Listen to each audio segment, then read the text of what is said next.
decide, and actually, sorry, let's back this up. Take us through your kind of like high school transition time. Like, what was going through your head? What did you decide? Like, what did you want to do? And kind of take me through that time frame a little bit, and we can go through the whole thing.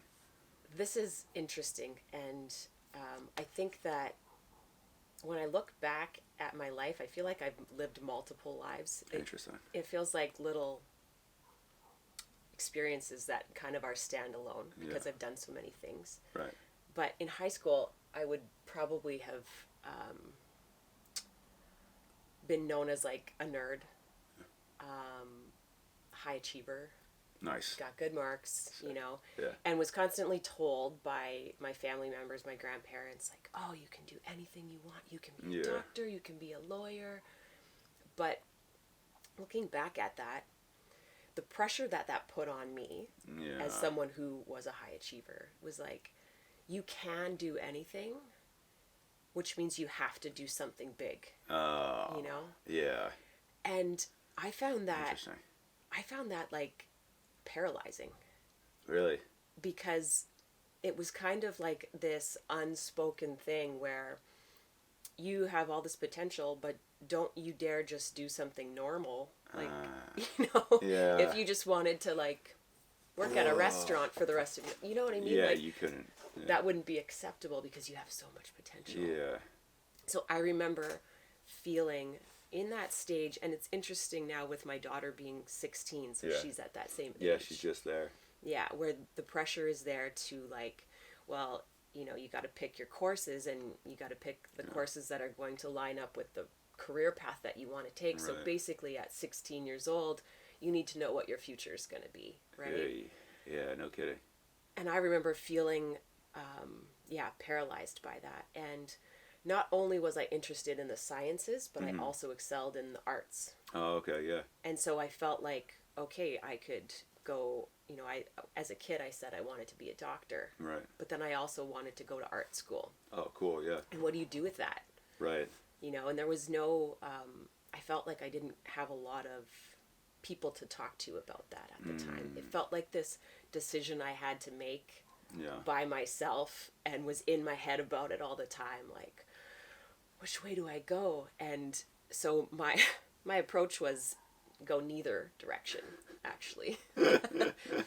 So I told I told myself I would take the year off, right, after high school, like so many people do. I'll take the year, I'll work, I'll save money. Yeah. You know, I partied a lot and spent my money.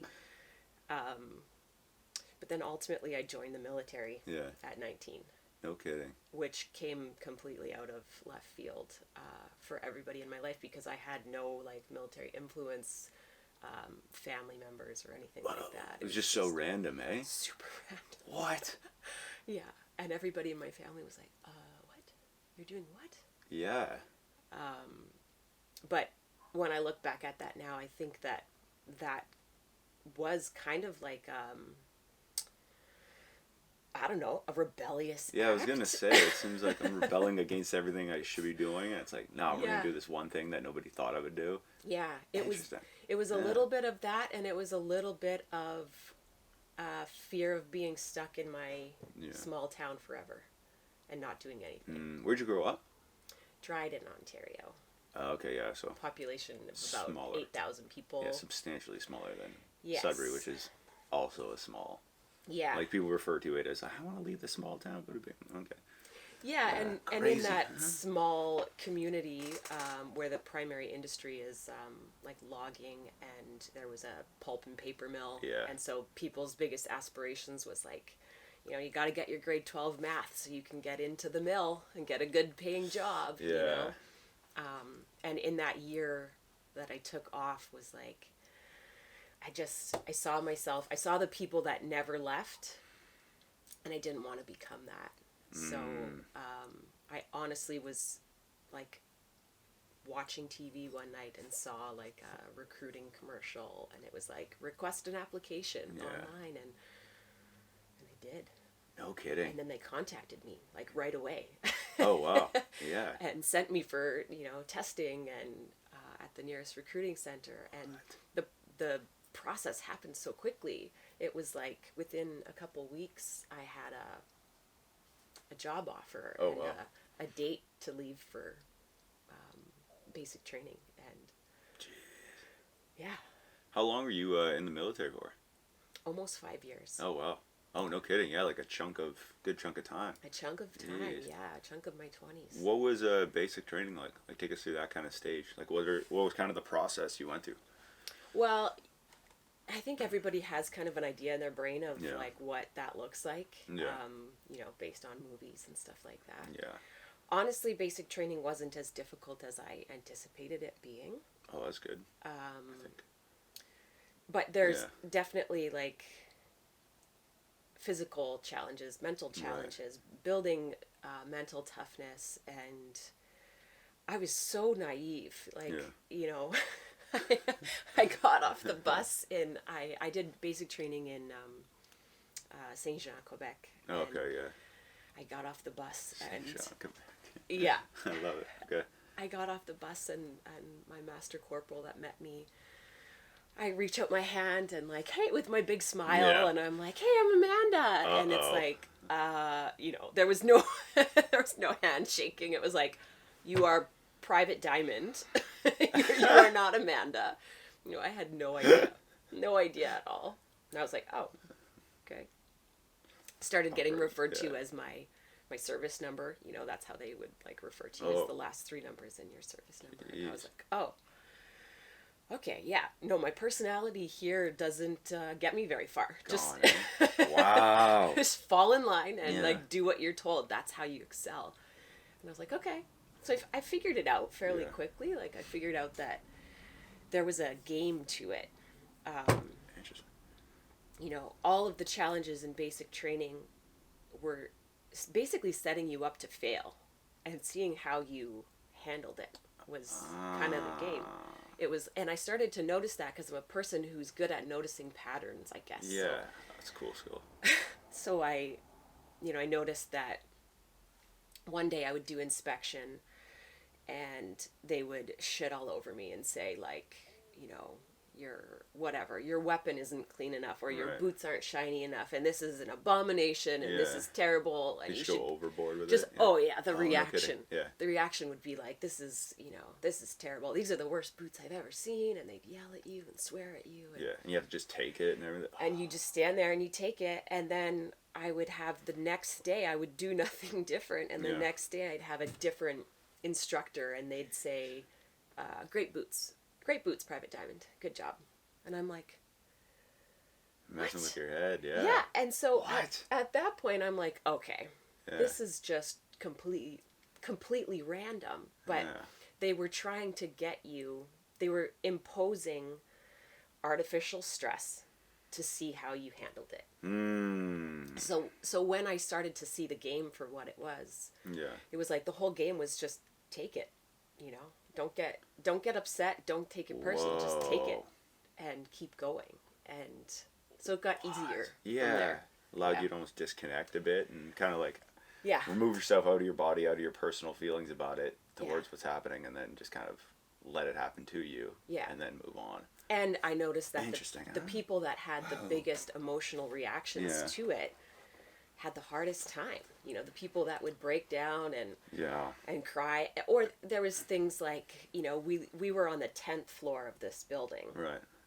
The mega, that they called it.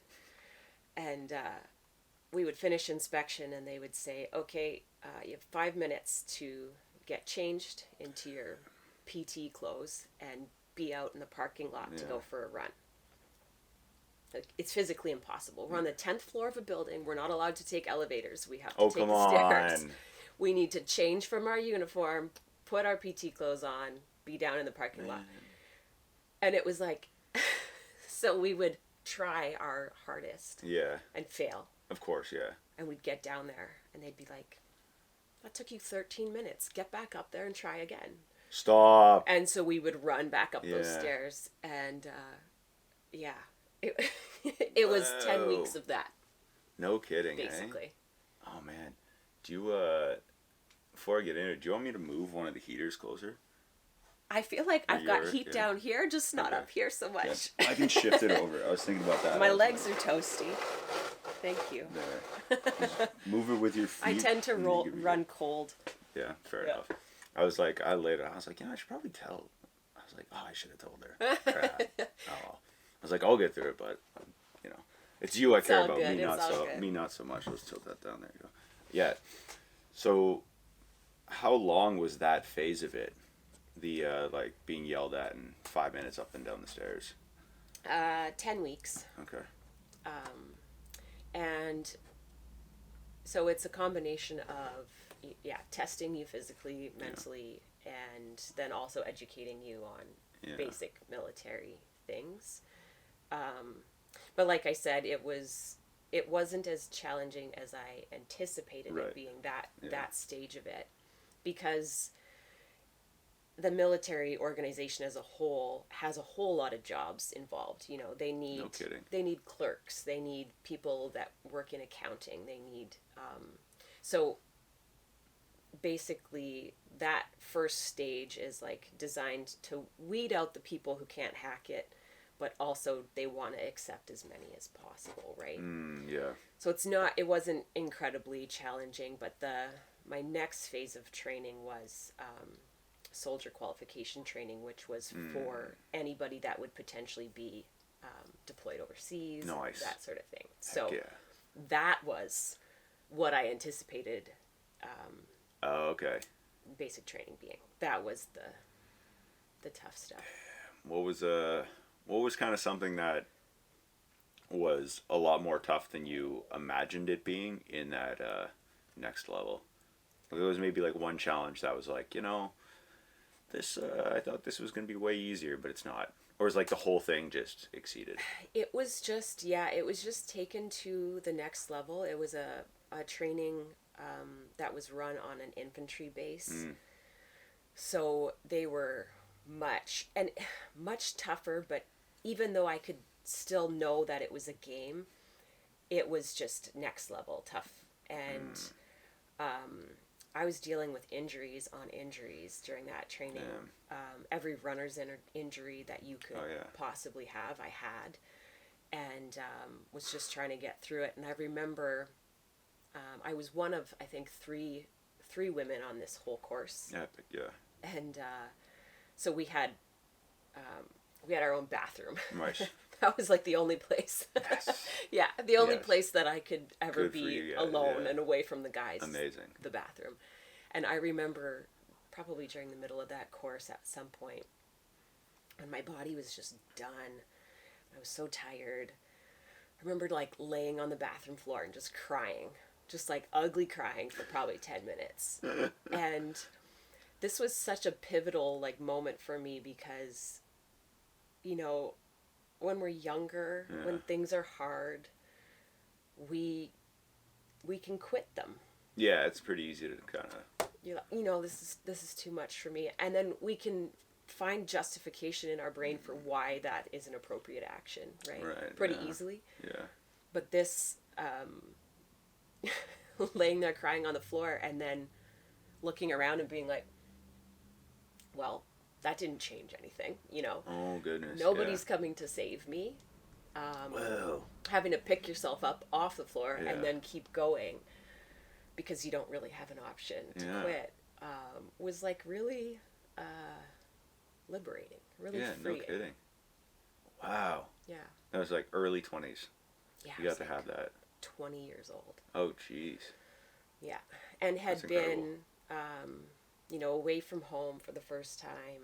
And true. I guess coming from a small town, too, it might be a bit more of a... Yeah, and that was like the first thing that I had done. The first time that I left home was on my own for months because it was, going from basic training to base Borden where you're awaiting training and then on to the next thing. And you're just kind of like a gypsy, like living out of your duffel bag and going from base to base doing all these different trainings and then at that age having to feel like that kind of challenge and you're on your own in the world, Yeah, no kidding. Yeah. It's pretty freaky. Yeah. Whoa. What was your as liberating as that experience was, and kind of moving forward? What was your what? Take us through after that. What was your kind of mental process after that? Like, was that the like, hey, I know I'm not going to go overseas, or is that the like, what was the rest of the career look like in the like the military career look like? It was a really interesting time. So I joined in 2003, and this was right. So once I was finished training and I received my first posting to Edmonton, was where I was based. We basically started workup training for Afghanistan right away when I was posted. Oh, no kidding. And this was the time when Canada was starting to send more troops into Afghanistan. Right. And our mission there was also transitioning from a peacekeeping mission to actual offensive operations with a multinational task force. And this was the first time that Canada's role had been something other than peacekeeping in no kidding. years. And so I think about my poor mom and what I put her through during that stage of life, and like, you know, oh, my daughter's joining the military, I'm so proud of her, to now she's training to go overseas, and this is a different ball game. This is not just going and, you know, handing out humanitarian aid. This is like offensive operations. And epic. Yeah, so I spent a year in workup training in Edmonton, preparing to deploy, and then 9 months in Kandahar. Come on. And that's cool. Yeah, but also, it was terrifying. It was all sorts of things. It was terrifying. It was crazy. It was just adjusting to like sleeping in a tent in the desert for 9 months, doing night shift. Like everything about it is not real life, right? It's so upside down from what you're used to in Canada. No kidding. Yeah. Wow. And they, when did it, like, what was it like, and what did it feel like when, because you had to have imagined at this point you were going to go overseas. But, like, did you at any point, like, what was that first initial, like, oh, shit, I'm actually going? Like, when did that kind of hit? I feel like it was when we touched down like on the runway in Afghanistan, and we actually got off the plane. Oh, no kidding. Was like that out of body experience where you're like, because part of workup training is you have criteria to meet and all of these phases of training, but you are never told you are 100% going on this mission. Right. So it's like you are a potential for this mission, and you just treat it that way the whole time that you're training. Like, okay, so you stay prepared, I guess. Yes. And at any given point, if, you know, say there's a change in your health status or something like that, and you know, I had someone that I worked with, I can't remember what it was, but it was something like, he was prepared to go and he was doing all the training, and then he had like kidney stones or something like that before we deployed. And so they wouldn't deploy him. Whoa. Because if you have any, you know, outstanding medical issues that could be a potentially harmful thing while you're over there, then they won't send you. So, interesting. So you're just sitting in this waiting mode where you're like, I think I'm going to be a part of this, but I'm not 100% sure. So it wasn't really until like touching down, the doors open on the Herc, and you get out of this aircraft and you're in the desert, that it really like, okay. It's like, oh, I guess we're here. This is happening. Yeah. What? Oh man, you said, what were those, you said 9 months you spent there? Mm-hmm. What were the 9 months like? That sounds, like, paint that picture for us. It was all sorts of challenging for multiple reasons. I mean, obviously being away from your family, being isolated, communications at the time. Oh, true, eh? It's You like know, in the early 2000s. yeah, I didn't even like have a cell phone really that I carried with me back then, you know. Yeah. So as far as getting in touch with your family when you're over there, it was, you know, waiting in line to use the phone and, you know, accounting for the time change, calling them and hoping that they were home. And I have a question. Was yeah. the phone one of those like you put the finger in the hole and you kind of go like this, or was it like you just slip a No, quarter in? no, it was like it was super awkward. It was a lot of the buildings over there on the base were temporary structures, so they were made out of sea containers or like Oh, okay, yeah. ATCO trailers. Oh, sick. So picture an ATCO trailer Yeah. with all of these tables and dividers, and there's a phone, you know, and then there's a person right beside you talking to their parent or their, you know, family member. So you're all jammed into this little space. Yeah. Sitting there, you know, in your Yeah. little cubicle having your conversation. How's yeah. the dog? Yeah. Come on. Oh Yeah. man, yeah, that's I can only imagine going in like the span of a year or a year or two, right? Going from basic training to like, oh, I've never left Trident to now we're in the Middle East. Yeah. It's like that's crazy. Yeah. Man, that's awesome though. Like that's cool. Cool, I guess I can imagine it being interesting and cool looking back and seeing like how much of an impact that might have had on you and what you would have taken away from that. Like that's a crazy, yeah, a crazy and 9 months. I think about the countries that have like mandatory enlistment in the military, and I can see why. Like Yeah. I can see why there's value in that because Oh. a lot of the kids, like a lot of the people that I was in basic training with were just kids. There was one guy that he was actually 17. His parents had to sign for him to actually join before he was 18. Did he just want to do it? Do you Yeah, remember? he just was so gung ho. Sick, I love it. He had like wanted Yeah. to be in the military his whole life, and he was infantry, and he was just ready to go. And Talk about expectations. but these kids were like, so if we go back to basic Yeah. training and what was required of us, like these kids had never done their own laundry, and now they're having to, you know, have these immaculate inspections in their bunk every day, and they're having to iron their shirts. I remember I would iron shirts for people. Come like on, we would barter. Yeah, because these No 17-year-old kids had never ironed a shirt Yeah. before, and they had no idea how. And so it's like, I'll shine your boots if you iron my shirt. I'm like, deal. Say no more, yeah. But you go from that, like literally having to ask how to use a laundry machine, to fast forward maybe a year and a half later and you're overseas in a war zone. Wow. Yeah. It's quite the shift. Why'd you end up leaving? Like, was just the deployment 9 months, or what was like? Take us through the ending of that. Yeah. So, after my deployment, there was so much that happened there, and I started to see that there was a kind of a pattern where people would not necessarily love what they did in the military. Right. But if you think about joining the army at 19 and then you can put 20 years in and have a pension and then do whatever you want, that's really attractive for people, right? So they tell themselves, especially when you're approaching the 10-year mark, like I'm halfway to a full pension. Yeah, especially if they're only 27.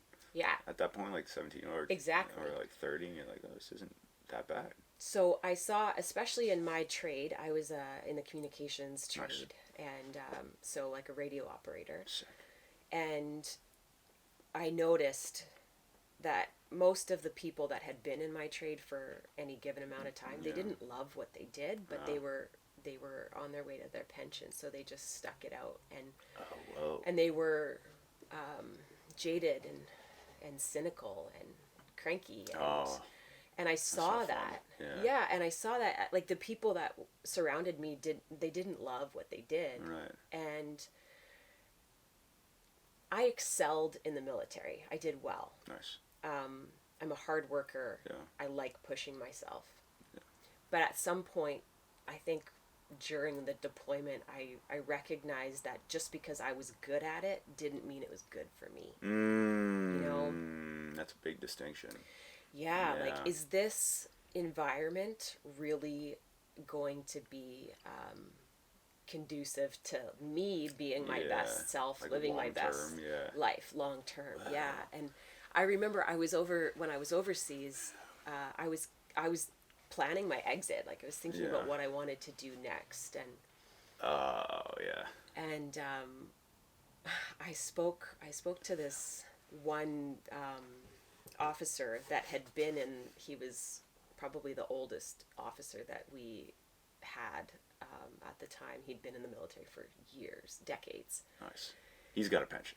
Oh yeah. He was he could have sailed that ship years ago, years before, but he he was still there. Yeah.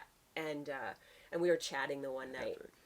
And I told him, I was like, maybe I'll be a cop, because the Edmonton police at the time was offering like direct entry for military veterans to transition to the police force. Oh, that's a sick opportunity. Because they needed people, Yeah, that's so cool. I'm like, yeah, maybe I'll be a cop. And he just kind of looked at me and he was like, why would you want to do that? And I was like, what do you mean? And he was like, your personality, like, you are so bubbly and so happy. If you become a cop, you will be basically spending your time with this population of people that are the worst. And, like, what do you think that's going to do to you? Oh. And he just, like, the way he was just so direct with me, and the way he said that, I was like, oh, like, you're right. And I never thought about that. I was just thinking about, well, it pays well, that kind of thing. I think the benefit of it for sure. Yeah. Smooth transition. Yeah. I'm basically trained for this transition, and he was like, that's gonna, like, kill your spirit. Why would you do that? Yeah. And I completely listened to him. I was like, yeah, you're right. Yeah, absolutely. Thank you for, for saying that. So, I put in for my release when we got back to Canada. I had made my decision that this was not the environment I wanted to stay in, and 6 months later it was processed, and I was a civilian again. Gave all my gear back and was back in the world. Damn. Yeah. What was that? Was it difficult coming back into the world, the real world we call it? Well, real world. It's weird. It's like, so when you're in the military, everything is like, they have their own language, they have their own lingo. Everything is like this short-term, kind of speak.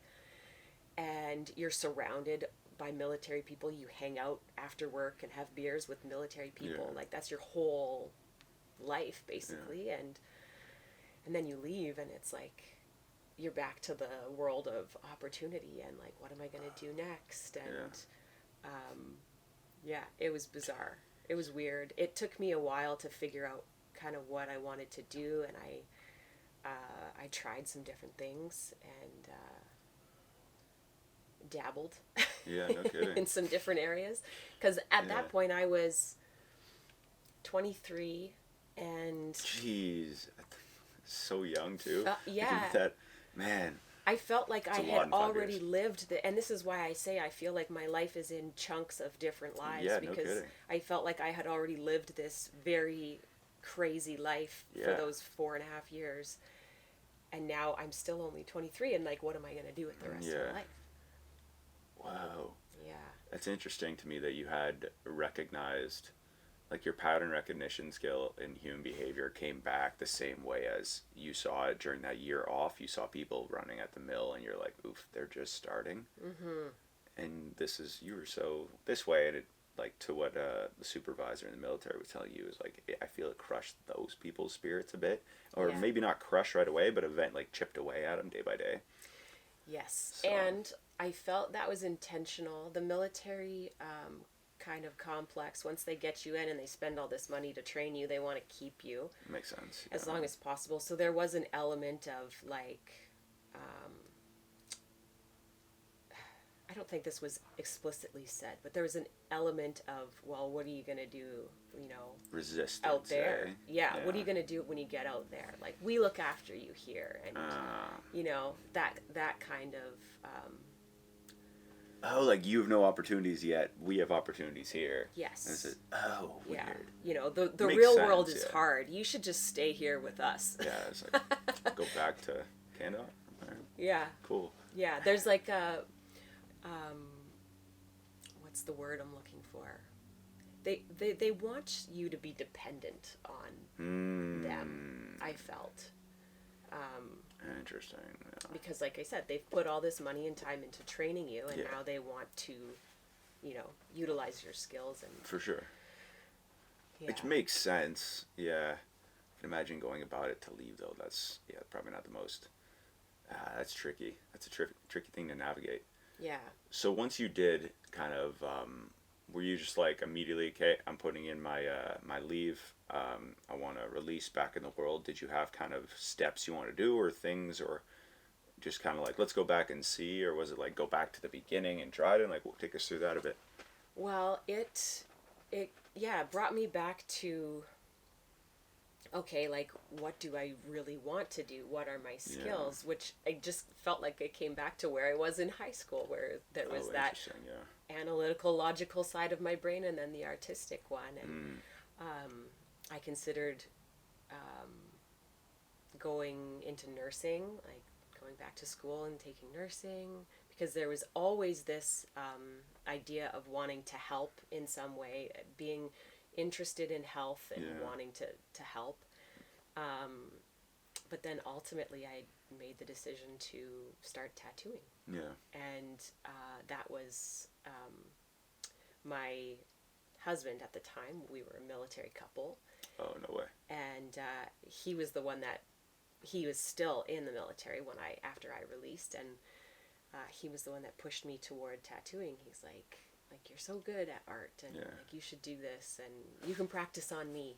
Oh, nice. You're like, okay, well, I mean, did you? I'm curious though. With that, were you like always sketching and stuff, like when you had free time? I guess. Yeah. Okay. Yeah. So it's not like I only did it in high school and then left. Like you were always. No, yeah, it was always, not even and doing, especially sketching. Yeah. Especially when I was in the military, kind of when we did have downtime.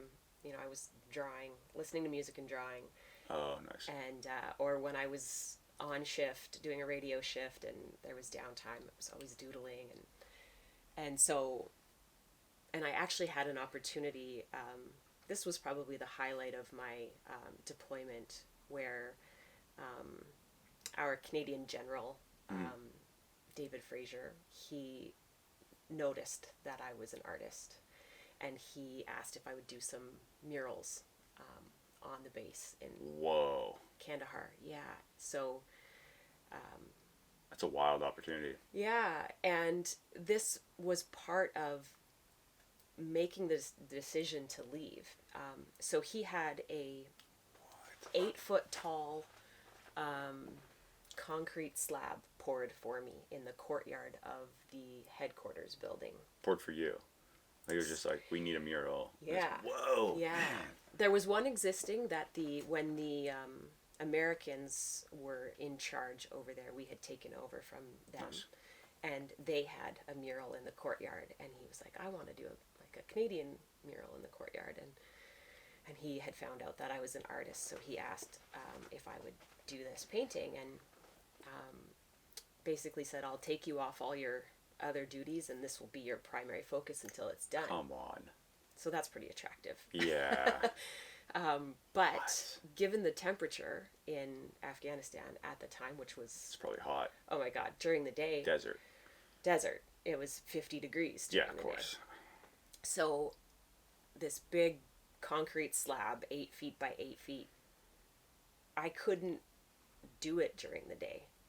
I would literally put my brush in paint and pull it out, and it would dry on the brush immediately because it was that hot. So I had to do it at night by spotlights. We set up all these spotlights, and I would just night shift paint. What? And I think it took about 3 weeks to complete. And while I was doing that, officers and other people that were working in the headquarters at night would come outside for smoke breaks and stand there and watch me paint and chat with me. And Oh, so you weren't like just in on solitude, my own, in the middle of the desert. I had visitors. That's cool. But night after night, people would come out and they'd watch me paint and they'd say, "If you can do this, why are you here?" Oh, come on. Like, if you have this skill set, yeah, why are you a grunt in the army? Yeah.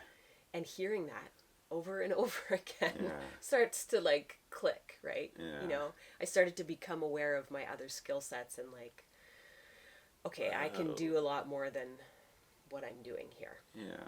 Yeah. I think there's this old fashioned, I've been having this, it's funny though, because Amanda, I've been having these similar conversations with different friends of mine that we all talk about, oh, well, some of them are in this or they don't want to do the race or the rap, whatever it might be, right? And what I think it is too is I think we all have a specific set of skills and we like honing into them.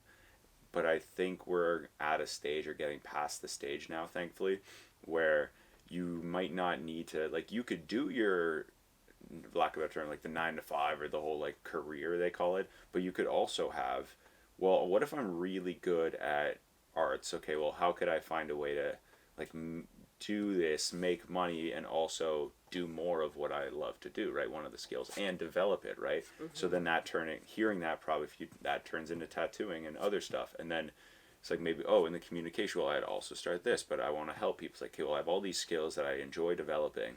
How can I kind of monetize each instead of what's one thing I want to do and let's do it for 60 years. Yeah. Right? So it's cool to see that it's like, oh, people were at least pushing you in that direction as well. Like, they were supporting it. Like, that's cool to hear that people are all for it too. And I feel there is exactly what you're talking about. I feel there is like a collective shift in how people are looking at how, like, what they're doing with their lives and how they're spending their time. Yeah. Because that 9 to 5 grind that we were conditioned when we were kids to believe was our future. Right. I think we're starting to like question that and a little bit, and say like, that's a lot of hours of my day. That's a lot of my life that I'm going to be giving to this thing. Yeah. And is that necessarily how I want to spend those hours? Like, is that, like you said, is that going to lead me to grow into my best self and develop these skills and enjoy my time? Yeah. And that trade-off is huge. Like, yeah. That's the majority of your life. Oh, 1,000%.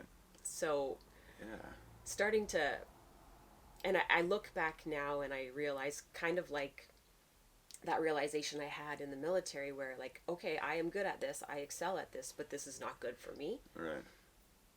It's just taking the time to reflect and be like, okay, I have all of these skills. What else can I do? And what would be good for me? You know, what's going to help my personal growth and make me the happiest? And I feel like life is just a journey of that, you know, trying to like lean into those, being brave and leaning into those unknowns a little bit more rather than just settling with the status quo. Like, I got one of the 5 things, because then you're really only fulfilling, say you have like 5 skills or 5 passions or hobbies, whatever you want to call them, that you're good at, that you want to pursue, but you only can like, oh, you have to only do the one. It's like, well then, now, like I was saying, it's like now my spirit, bit of my soul is kind of being removed, and now there's always something that I'm like, I feel I'm missing something. I don't have as much energy every day for this. Whereas now it's like, oh, well, I can do all these different things and enjoy it. And like you said, we're in that time where we're starting to question it a bit now. We're starting to pick things and we're like, oh, well, I ask myself, like, I kind of tell people the question to ask yourself is not like, what do I want to do? But it's like, what do you enjoy learning about? And then kind of go do that a bit more of. And then, oh, I might have no patience for one thing, or to get better or learn about like music production specifically. And I know, because I was just talking to a friend of mine about this, because he's like trying to learn like music production and DJ. I don't care about different sound waves and stuff. But when you talk about video, it's a very different thing. Like different write speeds of SD cards, and there's all these things, and I'm like, oh, but why are the pixels, like, why is everything, like angles of filming cinematic and stuff, or that stuff's interesting to me, right? And storytelling. So it's like, I'm going to dive in and learn more about that instead of what do I want to do? Well, I don't know what I want to do, because like you didn't know, I didn't know, and then it's like, oh, I didn't know, like I didn't maybe want to do podcasting at 17. But now I'm like, oh, this is really awesome, like doing, like, having this as a thing to do, and then picking things that you like learning more about, and then just developing those along with the things you enjoy doing, I think is the best way I've found to almost look at it if you have no answers. Yeah. Right. Like following the curiosity and the things that light you up. Because I think that those things are not accidents. Right. The things that you get excited about and that really interest you, follow those. And even if you don't, there's a thing that I see often, and I've fallen into this trap too, where you don't want to take a step forward until you see the whole path. Right. You want, our logical brains want to understand where we're going before we start in a direction, right? Yeah. You want to see the whole staircase before you decide to take that first step. Mm-hmm. I don't really think that's how it works. I think that you just need to take a step in a direction, and then the path will, step by step unfold for you, and just keep choosing the path of what lights you up, of what excites you and what you're curious about. And it also takes the pressure off. It does. When you do life that way. You're like, okay, I'm going to, what, this feels good right now. I'm going to move in this direction. Yeah, why not? Yeah. Interesting. So, looking kind of back on that a bit now as well, do you have, like, you talked kind of about, like, oh, I want to know what helped, and then I went into tattooing, and I wanted to help people, and then how did you start tattooing? Like, what was that kind of, what did that look like? Did you, like, start a portfolio and just build up, or did you just showcase what you were able to do, or did you, like, develop the, like, tattooing school? Take me through that a bit. So, I'm curious for anybody who'd want to experience that. At the time, my husband was fairly heavily tattooed, and he had kind of a buddy that was his, like, go-to artist. Nice. And he said to me, you should get into tattooing. And I had every excuse. I'm like, well, maybe, yeah. I don't really know. We were living in Edmonton at the time. I don't really know any tattoo artists here. And, it's hard to get an apprenticeship. And, like, I had every excuse. And he just decided to take it upon himself to talk to his guy and say, if I wanted to get Amanda set up, what should I buy? And he told him, and he just bought it all. And so all of this gear showed up at the house, and he was like, there, now you can just start. Excuses. No excuses. Yeah, he took all the excuses away from me. And just rolls up his sleeve. Basically, that was it. Nice. And turns out, and one of the other excuses I had was, well, who's going to let me practice on them? Like, who's going to turns out lots of people. No kidding, really?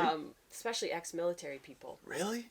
Yeah, you offer them a free tattoo and they're all over it. They're like, I've seen you draw. I trust you. Oh, cool. So that's how it started. Was I was mostly self-taught, and it was practicing on military friends. And I did that for a few years. We ended up moving to Ottawa, being posted to Ottawa, and made some more friends there who let me tattoo them. And I had just had my daughter, and so she was just a baby, and practicing on her. Yeah. I was working part-time, and tattooing on weekends and evenings for a while. Cool. Ultimately ended up moving back to Dryden, and that's when I started actually tattooing full-time and opened my shop, and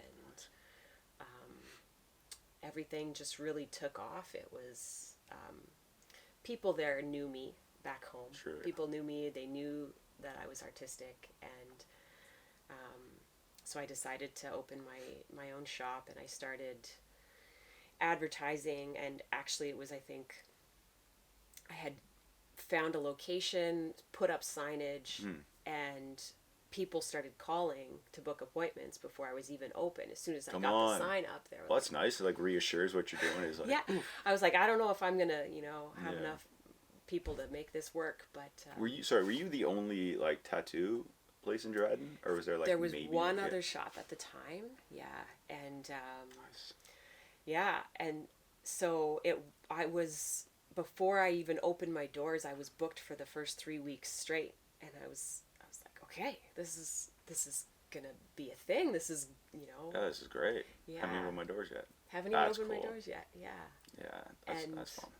So it was, the focus for the first couple of years was just, working as much as possible, building a clientele, building a strong reputation, and it was just go, go, go. Why did you move? What made the decision to move to Dryden, like back from Ottawa? Because that's a big shift. Yeah. I've lived in Ottawa, so I'm like, oof, that's a... I know. Ottawa was beautiful. I was only there for 2 years, but my husband and I divorced, and I had a 2-year-old. I was going to say, probably, like, I thought it would be baby related. Yeah. Like, infant related. Baby? Infant? Are they a baby at 2? Toddler-ish. Okay. Yeah. So all of my family was still back in Dryden. Perfect, I had no family in Ottawa, so it was primarily that, just to be very smart decision, around family and raise my daughter around family. And the tattoo shop, just once I made the decision, it just unfolded. Everything just came together. Nice. And that's cool. Yeah. That's cool. You're able to support like that too, and awesome. Not like, I get a couple clients here, but it's like I'm packed. Yeah, that's awesome. And it was like booked for 6 months straight for years, several years. Good. Yeah, it was great. I was busy, and then I got sick. So this was in my first 2 years of business, and my first couple years of motherhood. I started not feeling good, and started having some digestive issues, and just kind of like little symptoms that started popping up, and went to my doctor, and it's a very slow process. It's like, oh well, we'll test you for this, and so wait for 6 months before you can go for this certain test. And oh, well, no, that came back inconclusive. So we'll send you for this test. So wait. And we'll send you to this specialist. Wait. It took me, classic. It took me almost between 2 and 3 years before I actually had a diagnosis. And I was diagnosed with ulcerative colitis, which is a form of inflammatory bowel disease, similar to Crohn's disease. And in that time span, what started as very kind of minor symptoms just got worse and worse and worse, to the point where I was avoiding food, pretty much. Yeah, you had no idea. You didn't want to go through that. Yeah, my digestive system was so shot that I would basically not eat all day, because that's what I needed to do to be able to work, to be able to support my daughter and my business. And it was like, okay, I'll just not eat all day, and then I'll eat dinner, and then because then I would be in so much pain after I ate. Crazy. And that's that was so hard, because not only was I a first-time mom, but I was trying to run this business, and then my body felt like it was rebelling against me, and I was pissed off. Yeah, I can imagine. I felt like I had been gypped. I was like, I do everything right. Like, I exercise, I eat well, like I'm supporting my kid, I'm trying to get this business, I'm helping people. I don't deserve this. Why am I sick? That's frustrating. And I had absolutely zero awareness at the time that it could be related to my military service, that it could be related to the trauma I had experienced and the chronic stress that I had experienced. That was not even it didn't really didn't register. Didn't register in my brain at the time. And so I was managing my illness the way the doctors told me to. They basically said, this is what you have. There's no cure. You're going to have it for the rest of your life. You're going to have to be on medication forever. I hate the term medication. It was rough. And it was hard for me to accept that. Like, what do you mean? Like, And as a single mom, self-employed, no health insurance. Yeah. You know, paying $300 a month for these medications that were only marginally making me feel a little bit better. I was like, this is like there's got to be a better way. Has to be. I refused to accept that was going to be the rest of my life. Although I did go through a period of time where I kind of just felt sorry for myself. That's gonna happen, I'd imagine. Yeah, and then eventually I got hooked up with a naturopathic doctor. Amazing. And she changed my life. No kidding, eh? 3 weeks of working with her. And where'd you meet her? How'd you? Through my mom. So she was a new practicing naturopath in Kenora, which is close to Dryden. And Northern Ontario, way up north. For people the part I like to call it the part of Ontario that people don't know exists. Yeah. That part. Yeah. It was my mom that heard about her, and she was the only, I think, or maybe one of 2 naturopaths in the area at the time, and she was like, why don't you just give it a shot? Yeah. What do you have to lose at this point? Really. You know, pay $200 to go see her, and maybe she can help you. It's less than your medication. Exactly. Yeah. So crazy. She had put me on a elimination diet to remove any possible triggers in my diet that were making me feel worse, and recommended a couple supplements and some lifestyle changes. And I was like, I'll do anything. At this point, like, I feel so awful, I'll do anything you tell me. Amazing. And made a few changes, and within 3 weeks I felt better than I had in 3 years. What? And I was like, okay, like, yeah, there's something here. Yeah.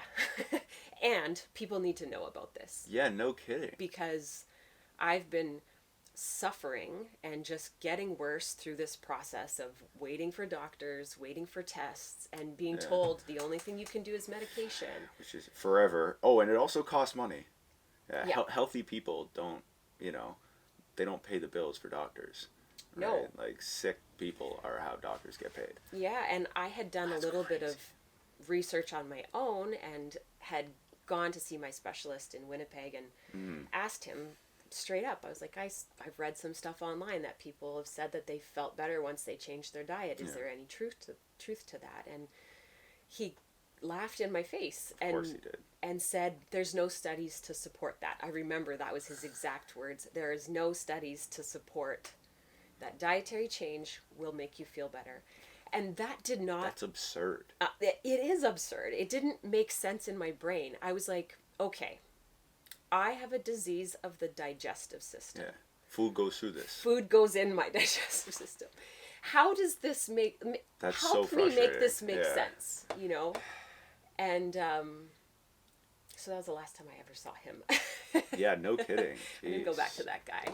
No, you get along really well with my friend. You might know him, might not. Like, you'd have a lot of mutual friends. But my friend Michael Brovac, because he's basically he was a sick kid in the hospital for 18 years, and then met somebody with who suggested similar treatments to like what the naturopath suggested for you, and it completely changed everything. Everything from food was different to this to and then after the doctors were like, okay, you're going to be on this medication forever, and then we'll check up, and then at the end of a year they go back, and Michael's made such a drastic change. This is the craziest part about the story, so I'm trying to keep it short for you, but he basically doesn't take the medication the doctor's prescribing, and is only making these lifestyle choices, right, or changes to the diets, right, similar but different to what you did, and then the doctor's like, oh man, these medications are really working for him. Michael's like, I haven't taken them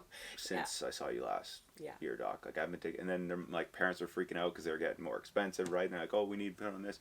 It's like, mom, dad, I gotta tell you guys something. I haven't been taking these medications for 2 years. Yeah. They're like, oh, and it's like, you can see. I went to his house in Hamilton when we shot something for him, and he was like, you could see in their cupboard they have all the medication that's still there, and I mean every pill and it's the craziest amount of times I can only imagine it's more for you, but I remember, I think it was, I had a staph infection or something, and I had to take 2 pills 4 times a day for 7 days straight. And it was the most mind-numbing, like, blow my head off type thing. I was like, oh, I gotta go again. It's 8, 10, 2, 4, like, what are 6, what are we doing? I was like, this is crazy. I can only imagine it being like 10x for both of you guys. So I was like, man. But yeah, he had a very similar experience with doctors, and anytime I'm like, hey man, medication, what do you think about it? He's like, do you have 3 hours? Yeah, actually. So that's cool though. What type of lifestyle and like what type of lifestyle changes? Like what was something that you didn't expect would make that much of a difference? Well, this is the interesting part. So my naturopath was amazing.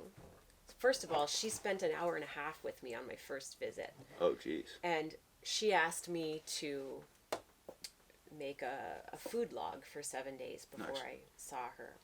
She also asked me to make a list of all of the significant events in my life for 10 years before this. And I'm like, okay. Pretty specific. You don't realize how much chronic stress affects you. And my definition of stress is, there can be good stressors in your life. Things like getting married, buying a house, moving. These are positive things in our life, but they're stressful. They're big changes on our body, right? And our mind. Oh, geez, never would have thought of that. Yeah, and I didn't make this connection until I make this list. And my list looked like graduate high school, join the military, move across the country, spend a year in these hellish trainings, crazy conditions, go to Afghanistan, come home from Afghanistan with an anxiety disorder, leave the military, try some new careers, move across the country, have a baby, get divorced, move across the country again, start a business. Like, come on. Just making this list was like, okay, wait, how come I haven't seen this? Yeah, just hearing it. Oh my goodness. Was like, oh, wait a second, that's a lot. Yeah. That's a lot for anybody. That's a lot for your body. Yeah. Honestly, the connection, though, before that didn't exist in my mind. It didn't exist that my physical health could be suffering because of all of the things I had went through. Yeah. So that was number one big mind-blowing moment. Yeah, no kidding. Wow. Number two was when I left her office, she said, I promise we will have you feeling better soon. And just saying that made me break down in tears because my visits with the doctors were, this is a life sentence. You have a disease. You're going to be sick for the rest of your life. Take these medications. Zero sign of hope. They took away all of my hope. All of my hope. And that in itself, that process of here's your diagnosis, here's your prognosis, this is what's in store for you. It removes all hope. It can send, I firmly believe that can just send people into a deep depression. Yeah, no kidding. You're like, oh, okay. Like, I'm looking at potentially having a portion of my colon removed and having a colostomy bag at 25. Yeah. Cool. Yeah. That's great, That's exciting. So to talk to this naturopath and have her say, I promise we'll have you feeling better soon, was everything to me. It was like, glimmer of hope. Things can change. Wow. Okay. Amazing. So then she gives me this treatment plan, which included dietary change, included a few supplements to help. Not anything crazy, just to support my body, some B vitamins, some things I'd been lacking. Yeah. And then for the lifestyle changes, like she recommended meditation. She recommended stress management, being a priority, like sleeping more, meditating. And of course, like anybody else who sees that on a piece of paper, it's like, oh, skip over that. Yeah. I'm just going to go right into the diet. I'm going to go right into the doing things. Right. So fast forward a few years, and it finally clicked that the stress management part, the meditation part, the sleeping more, the moving your body, that's the real medicine. That's how we support our bodies and our minds. And it's not just the diet protocol or the supplements or any of that doing stuff. Yeah. It's funny you mention that, because every single time I've done a meditation, which, I mean, I can count how many times I've done a good quality meditation on both my hands. That's it. Right? Less than 10. Easy, Amanda, right? So I'm like, but every time, now that you say that thing, I'm thinking back and I'm like, every single time I've done one, I've always felt not a bit better, or not the same, or not less worse, but substantially better. Mm-hmm. I'm like, crazy. They're always guided. Like, I have like a bunch of different friends that kind of like do it, or they need to do it for like similar, or like not such maybe not as in much of an extreme case, but like they're going through stressful things, so they need to, right, they're using it as that tool. And so in order to support them, I would also do it with them. And so in doing that, I'm like, yeah, and I'm like, I'm doing it to make, because I know if I say, come on, man, we'll just do it, because it's easy, like you said, it's on their list, they'll cross it off for what to do. And I'm like, no, man, like, did you do meditation today? No? All right, well, like, I got 5 minutes. They're like, yeah, okay. And then after, they're like, you know what, I needed that. Mm-hmm. I'm like, oh. And it's I'm always, like, I did too. It's always when you think you don't have time that you actually should do it. That's when you need to. Oh, yeah. Yeah, you need the most then. Because when, like, life is busy, and managing a business, being a parent, managing an illness, like, all of these things take so much energy, and they are so taxing on our brains, on our mental health, and I'm just so tired of the medical system treating everything independently. Treating our mental health separate from our physical health. We are not these separate floating, pieces. Right. We are a system. Our body is a system, and all of these things work together. So it's not one or the other. It's this and this and and this, and that's it's taken me years to learn that, but it's all equally important in my mind.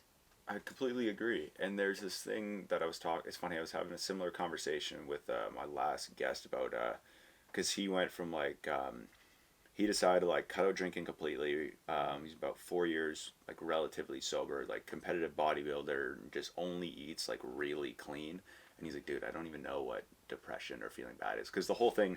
And I was talking to another friend of mine, Pat, about this, and because he's on his way for a weightlifting competition, like he calls like a couple people on the road, and so he called me, and we were talking the whole time about how people miss the fact that eating clean, exercise, like meditation, all those things, it's not just so much that it's for your body as it is also for your mind. But why do we separate the two? Like, mental and physical health. They're the same thing. Because if your mental health is good, chances are your physical health is good. If your physical health is good, your mental health is probably going to be pretty good too, right? If you're doing, you would imagine, right? Obviously, there's extreme cases we can argue for. But talking, if we're just generalizing with majority, I'd say, of people, I'm curious what your 5 cents is on this, but I think a majority of people, seeing that if you just eat healthier, you do these things to kind of fight the stress that you might be taking on, right? Make those adjustments. They'll live a lot more, like their brain will be, like their mental health will be clearer, like more clean and more clear, and their physical health will be much better as well, right? Absolutely. And when you start living this way, where you put, like where I'm at now, where the things I put in my body are very deliberate each day. Like, it's clean, whole food. And super intentional with everything. Super intentional, because it is not only fuel, but it's driving exactly what you say. It drives your mood. It drives your energy. And when you start eating, and I'm sure your friend that you're talking about will attest to this, when you start eating in this way, and then you do have something out of the norm, you go out and have a few drinks with friends. I can feel that in my mood for 2 to 3 days afterward. I feel my mood is just a little bit dampened. It's like my sleep isn't as good that night. Maybe I have a little bit of pain in my body. There's inflammation there, but I can feel it. Like, it's clear as day. And I think that if you are in the weeds, if you're in a place where your mental health is suffering, your physical health is suffering, you're not being intentional with your diet, you're not moving your body, you're not doing meditations, you're caught up in stress.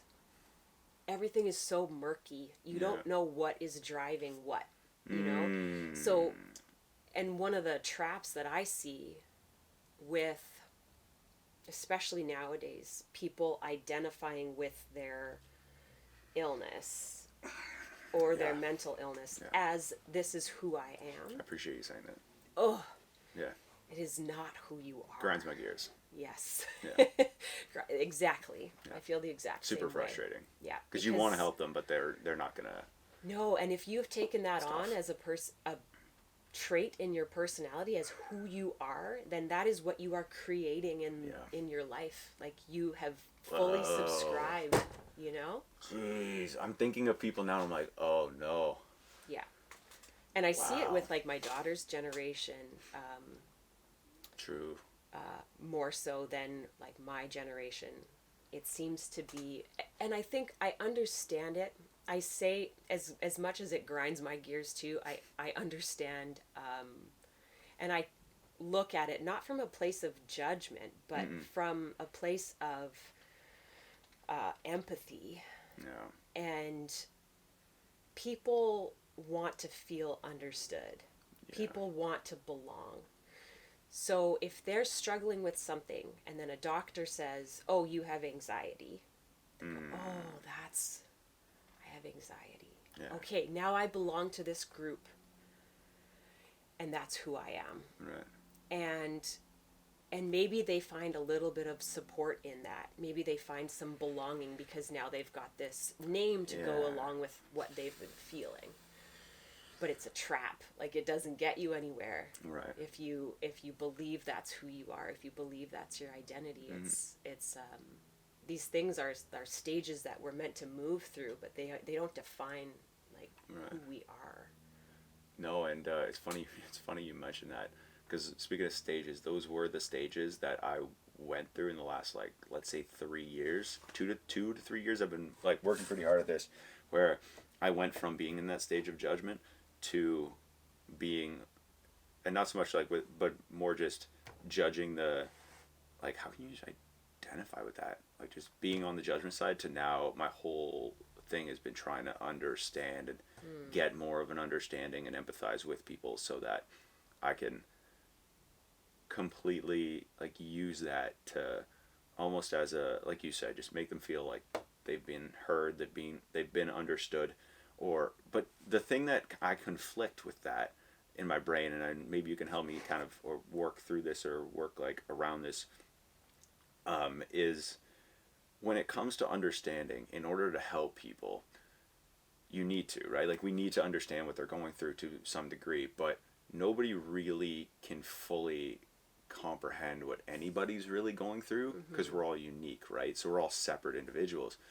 So I'm met with sometimes with people I'm thinking about with the pushback of, well, you don't understand what I'm going through. Yeah. How do you know? And I'm like, well, I'm not depressed. How can I not help you? Right. It's like, well, you don't know what I'm going through. It's like, but that should be, is there not something to be said for the people too, though, that aren't going or haven't had to go or haven't gone through a crazy like type of mental health or mental illness type struggle, that is like, I'm able to create steps, or I've been grateful enough personally to create steps and put steps in place so that I can prevent these things, because I've just known the healthy lifestyle from sooner, right, and known how to manage stress sooner, right? Like it's between all the saunas growing up, like all the plunging, like understanding what is good stress and what's bad stress. Yeah. Although, like you said, it's like it's both. It's all stress. Yeah. So it's like trying to mitigate that as much and like keep a calm mental state. Is there not something to, like, how do we navigate that? Sorry. Like, how do we navigate that, trying to figure out understanding people as well as like, okay, well, what if they're just shut off to being understood? Like, yeah, right? Which can be a stage. It's very tough to empathize with those people. 100%. I find, at least, as a struggle for me. 100%. And I think that sometimes that is a stage you go through. I remember when I was first diagnosed with my illness, because you would consider IBD as like an invisible illness. It's something that doesn't really show on the inside or on the outside, I should say. To feel like you're internally going through hell, but you still look like you on the outside is a tough struggle. And I went through that for a while, being like, well, you don't understand. You don't understand how hard it is to get out of bed some days. You don't understand how much I want to just lay in a fetal position because my guts are like on fire. You don't understand. And that stage, I would say, is like a lot of feeling sorry for yourself and wanting to be different. Wanting to, it's like sense. You're identifying with the struggle, and you want to almost use that. It's arguing for your limitations, is what it is. Whoa. You know? And I see people doing that all the time, clients that I deal with. Where a person will say, well, you don't know how hard it is. And this is something that I think especially affects people that come from diverse, like, socioeconomic backgrounds. You know, you grew up in a really shitty area, in poverty, with no access to these, positive lifestyle things. Therefore, it justifies where I am right now in my life because I grew up this way. You know, that sort of thing. And people aren't always ready to hear that. Like, you're arguing for your limitations. And in arguing for your limitations, you're keeping yourself exactly where you are. And I understand it because I've been there. I understand that you're pissed off. You're pissed off about this shitty hand that was dealt to you. But in staying there, that's what you're perpetuating in your life. You're choosing not to change because you're sitting there saying, no one understands me. No one's got it as hard as I have. And you're, like you said, you're kind of refusing to be understood at that point. But that's what you want. Like, you're asking people to understand, but you're closed off to the understanding and the empathy when people do try. And you probably so deeply want to be understood and want someone to reach out and help you. But you're in that stage of separation, of being pissed off and continuing to argue for your limitations.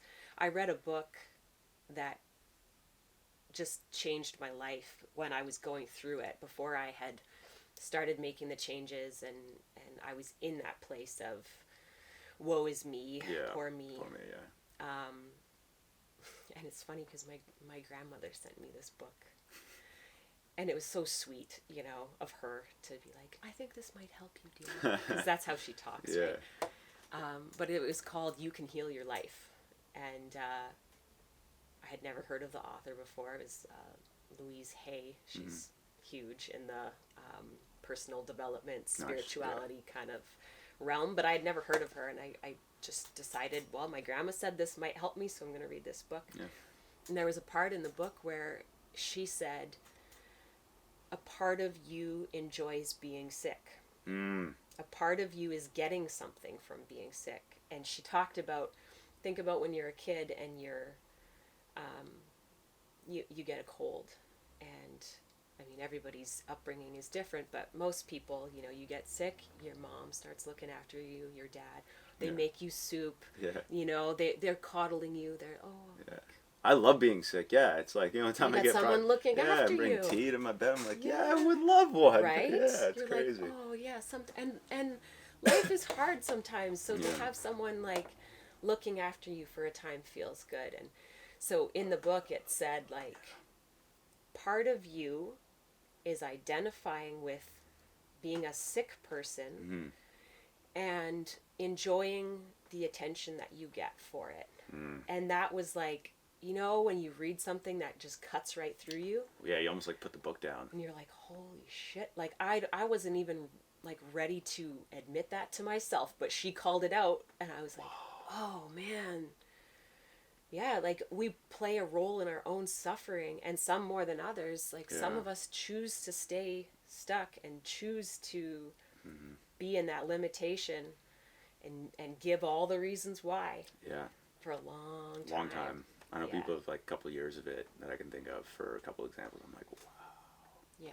You saying it, I'm like, oh, they want you.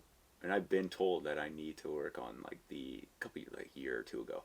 And they're like, oh, you need to, like with mental health, you need to change your angle of understand. Like you need to like be more empathetic and understanding to it.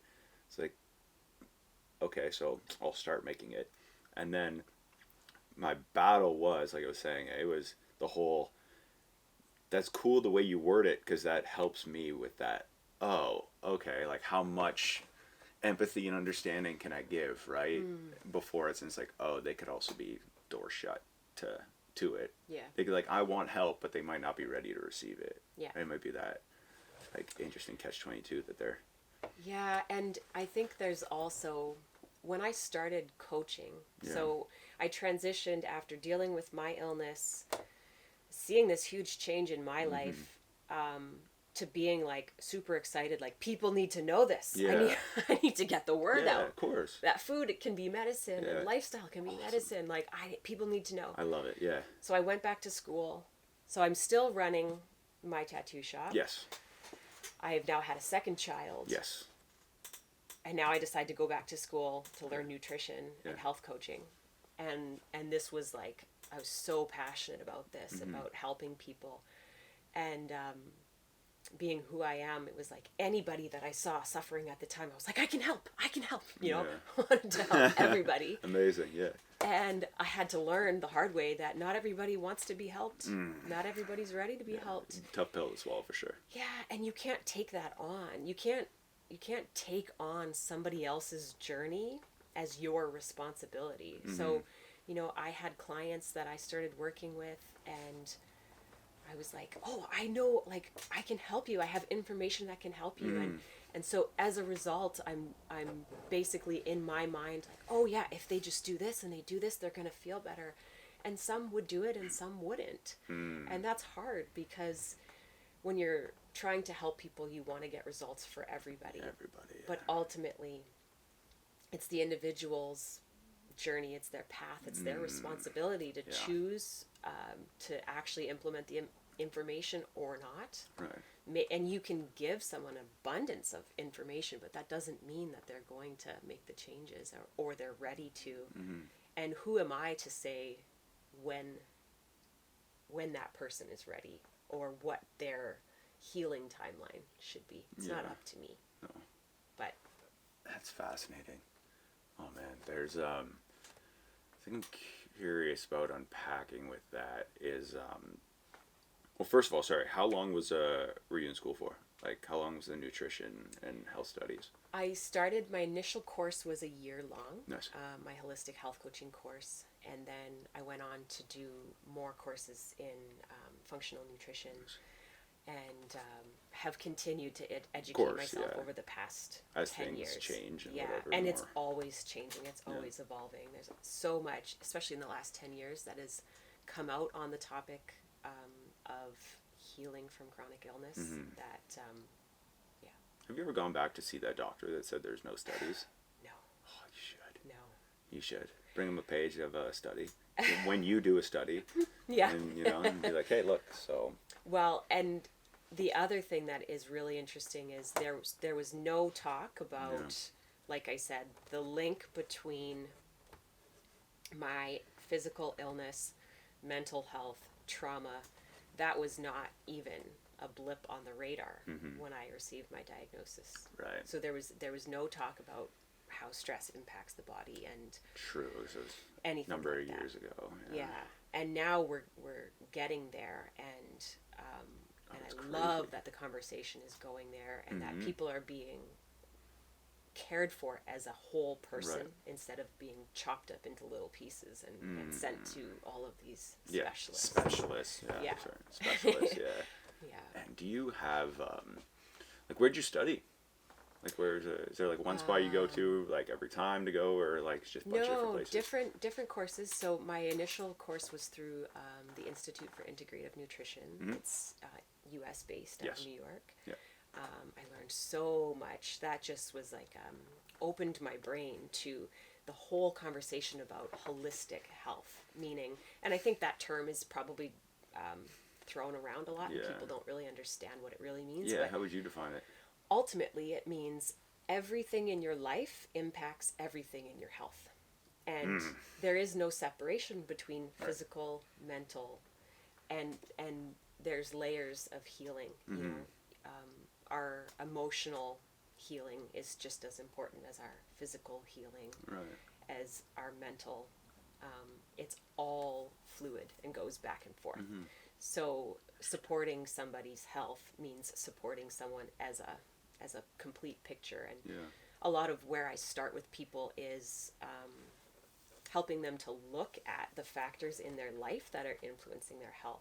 Amazing, yeah. So, for example, I had a friend that has the same illness as me, that was really suffering through a severe flare-up for a long time, and she was on all these sorts of meds, and even the medication wasn't helping, and she was in a toxic relationship for years, finally left the guy, and like a switch, like her flare-up stopped. Her body did a 180. You're kidding. Literally overnight.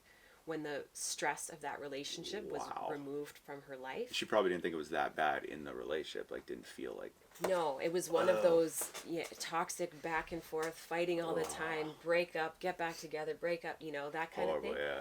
And it Not went, fun. she was with the guy for years and didn't make the connection, and then within a week of moving out and leaving, it was like everything in her body just shut off. All the inflammation, everything just shut off. It was like, if that doesn't tell you how powerful like our life, our mental state is, on our physical health, like, Oh, geez. Huh. I'm looking, now I have a bunch of stuff I want to read into. Oh my gosh, tell me about it. Yeah, I can only imagine. I have 8 books on the go at any given time. Geez, Like, I can't get enough of this stuff. And no kidding. I just signed up for another, like, one-of-a-kind course that'll start next spring on neuronutrition.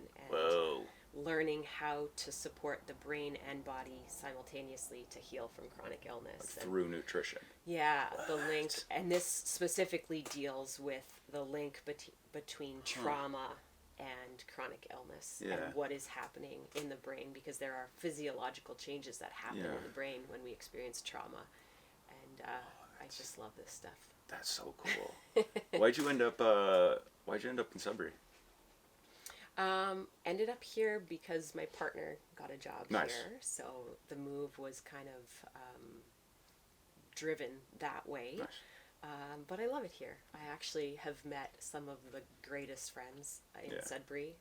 I think Sudbury is a town full of amazing people, and it's kind of crazy when you get to know them. It is crazy, yeah. Yeah, it's not bad. Yeah, I've got an amazing group of friends here, and I don't think I ever would have chose Sudbury on a map, like, of a place I want to be, but I love it. I love being here. It's one of those things, though, where it's like I've met people in Sudbury that are, like, on both ends of the spectrum in terms of they're either in the outdoors community and they're around these positive people who do things outdoors, healthy living. It's very like that, that community, but then on the flip side, there's, like, the old school trade miner, well, I should say underground miner mentality. Yeah. Because I think, like, I know a lot of people in trade that are pretty, like, easygoing, right? Yeah. And open to things, but there's there's both sides of that where, like, they're, like, depressed just because of what they put themselves through for 40 years, but they're stuck. They're like, well, I'm working underground. I have 9 different mortgage, like, payments, loans on different things that I wanted, which I have to afford all of these things. So you say I have to afford, not I want to or I can. No, they have to. It's their lifeline, and it's sad because they're stuck. Yeah. And it's like, well, that's kind of the reality of majority of the people. But then you have those communities that are all, like, based just outdoors, fitness. Yeah. Like, healthy living. You're like, these people aren't that bad. Yeah, and I love the balance of that here. It's very much so, growing up in northwestern Ontario, being surrounded by lakes and trees, it feels like home here. there is that very grounded. I find the people to be very like grounded and very easygoing for the most part. Not super vanity based. No. You know, people are pretty down to earth and chill, and yeah. But there is that other side. And there is, yeah. I think that Sudbury is kind of characterized by that other side. Like, a lot of people view it in that way. Absolutely. But when you're a person who's lived all over the place, Yep. I've lived all over the country, traveled all over the world, you ultimately realize that one place is as good as any other, and it's what you make it, right? It's how you view it that is everything. So yeah, I love that. That reminds me of every time somebody around my jiu-jitsu coach says it is what it is, he'll be like, no, it's what you make of it. Yeah. And like, he'll shut people down, because everybody says that all the time. He's like, no, it's not it is what it is. It's stupid. It's what you make of it. Yeah. Oh, I love that guy already. Yeah, he's the man. But there's as soon as he said it, I was like, oh yeah, because there is like, you can find the negativity anywhere if you're willing to look for it, but you could also find the opposite. Right? Like 100%. Anywhere from Kandahar to Dryden, right? So it's cool. and ultimately, I believe that that goes right back to like my mission nowadays, is letting people know that you can heal, and that life is what you make it, and it's what you decide it is. And if you are subscribing to the idea of thought that you have an illness or you have a struggle and you're being defined by it, and that's what you're destined to be, then that's exactly what you're going to create. And so that's where I'm at these days, is just trying to spread the message that like healing is possible, but it largely has to do with your mindset and what you believe is possible. Absolutely. Do you have where can people find you and work with you? Where can they hear your story, reach out, connect with you, work with you, get a tattoo from you, all that stuff? I'll lay out a red carpet for you. I actually announced my my retirement from tattooing. So at the end of this year, I'm going to be done. I want to fully immerse myself in my coaching path and continue to educate myself and help people. But people can find me on Instagram, all the socials at Coach Amanda Diamond, and that's where I hang out most days. Easy. Yeah. Right on. Amanda, this has been great. Thank you very much. This has been great. Yeah, I really appreciate you doing this in your time, and I'm grateful you're able to sit down and chat with me. I learned a lot, so I'm very very excited to watch this back and share it. Yeah, so, it was a great conversation. Right on. Yeah, that's pretty much it.